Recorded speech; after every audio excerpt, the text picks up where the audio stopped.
Hey there, YouTube. My name is Kenny. Thank you for checking out the channel. Today's video, you know what it's going to be all about.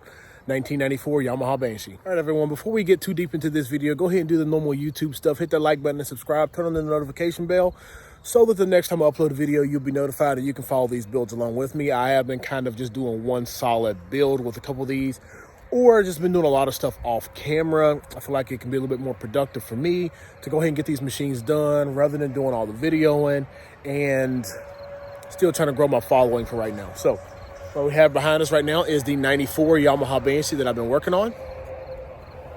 And it looks absolutely wonderful. Love this machine. So every one that I do, it's hard for me to get rid of. It's hard for me to sell it. So we're going to go ahead and talk about this one, let you all know the condition that it came in. Hopefully 10, 15 minutes and we'll get you on your way. I mean, you tell me, is there any year of the Yamaha Banshee that is not amazing? I've done plenty of them. And, you know, a couple ones that have stayed off the top of my head that I love. I love my 421 that I have. I love the candy red one that I'm doing currently, which is a 2003. I love the 94 candy one that I did, candy gold, and the 92. Those ones sticks out. I'm actually just going ahead and doing a 89 right now that I actually love that color scheme too, but man, look at this. This one's a 94.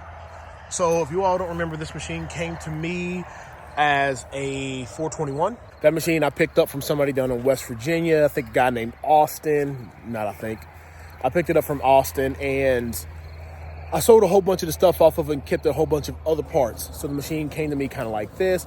It was a 421. It had the PVR pipes on it. The 421 was pretty much from fast. Everything was brand new.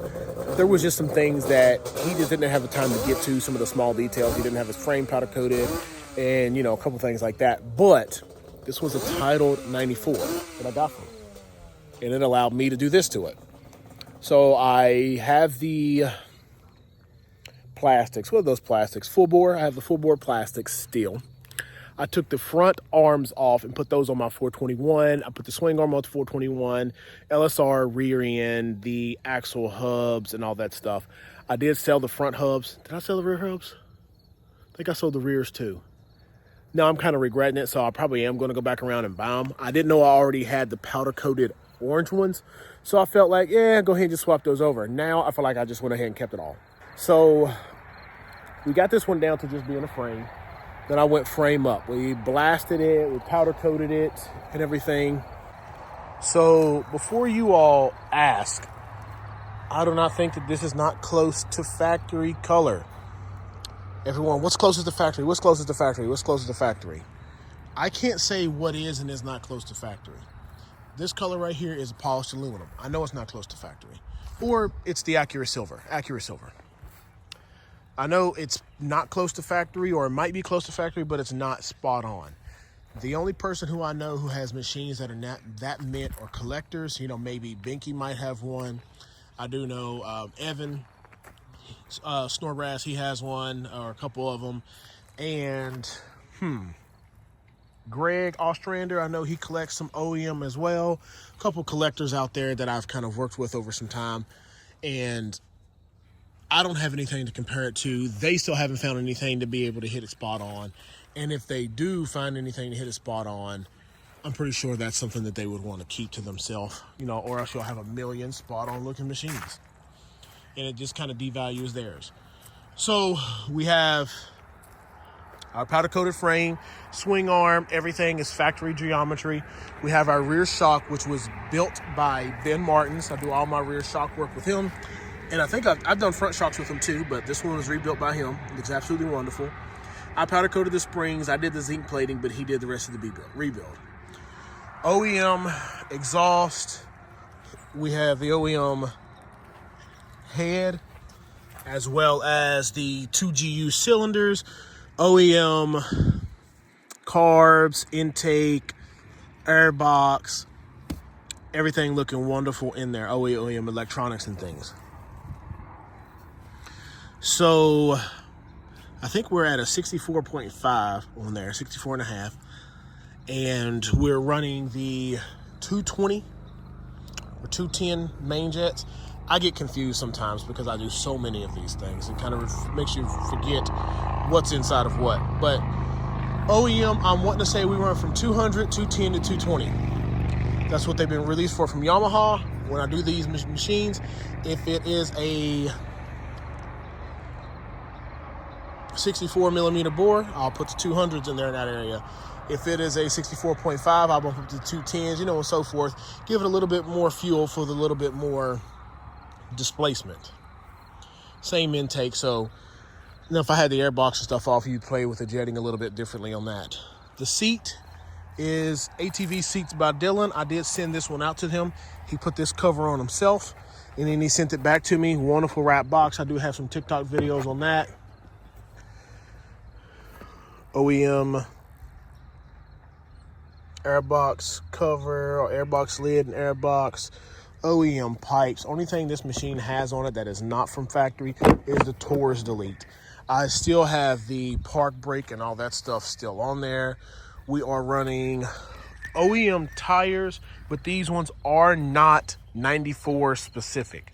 These are just, I think these are like 03s in the front, maybe like 99s in the back, something like that. But these are not 04 specifics. I did powder coat those with a Illusion color from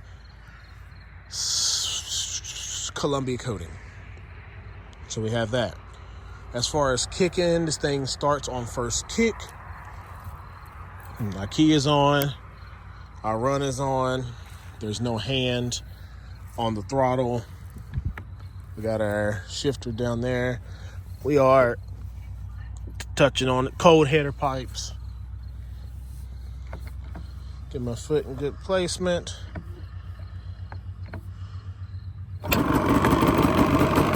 First kick.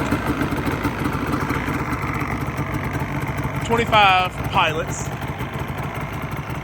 I usually bump up to a 27.5 if I have the airbox let off. Or something else, doing a little bit more.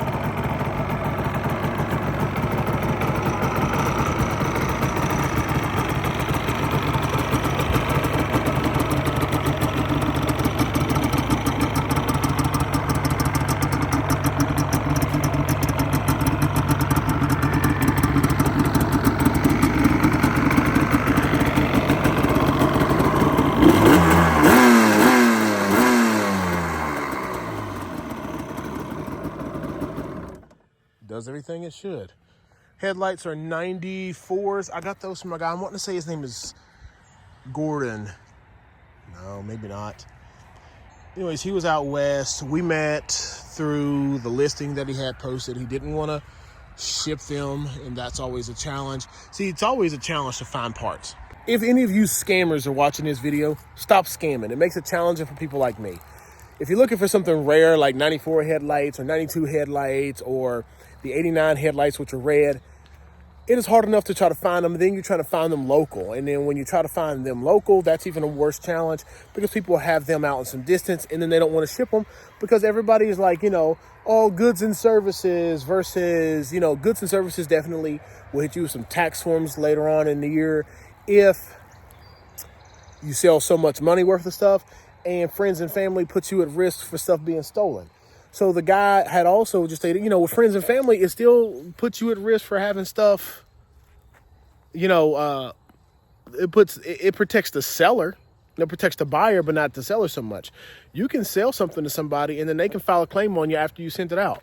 Say it wasn't what it was. And then, I've heard of people having challenges getting their money back and dealing with things like that. So stop scamming. You make it super challenging. But anyways, I had talked to the guy online. We talked for maybe a week or so, just back and forth texting, getting to know each other a little bit about the machines. And then he was like, hey, I'll do it. I actually offered him some more money, a little bit extra money so that he could ship them and a little extra money. So if he wanted $100, I offered him like $150. And then we added the shipping fees and the PayPal fees and everything on top of that. So I did spend a little bit more money than what it was listed for, but that was just to be able to get them. It was the only freaking set that I had seen. I can't even say there was anything else. If I would have found another set at the point in time, I probably would have bought those too. So stop messing it up for everybody else. Now back to the Banshees. I went ahead and decided to pull my 03 out. This is the one that I had said is one of my favorites. Look at the holographics, man. Like, those look crazy good. I like them a lot. They definitely pop, and we're kind of in the shadow side, so see a little bit what they look like in the sunlight. Right? Right. That's a, what else can you say? My seat is a custom seat that I got by ATV Seats by Dylan. We got the diamond double-stitched red, suede on the sides, the suede on the top, and vinyl on the sides, looking absolutely great. Got the bead locks and all that, but this video isn't about that. I just wanted to be like, let's get both these sweet machines out. Look at them. I mean, can you go wrong with either of them? If you want to go a little bit more custom, and that's your style, hey, we got something more custom. If you want to go more stock OEM replica, look at that. Absolutely wonderful machines, man. You can't go wrong with either of these. Can't go wrong with either of them. Got stuff everywhere, junk on the hillside, but don't judge me. If you find a shop that doesn't have junk everywhere, it ain't a shop. But yeah, but anyways, that 421 that I picked up from Austin gave me the ability to build this 94 right here. It looks absolutely great. And the 90, the 03 is something that I was already working on, behind the scenes. So both of these machines are going to probably find new homes at some point. But I don't know what else to say. We're going to be working on the Tri-Z here in the next videos or so.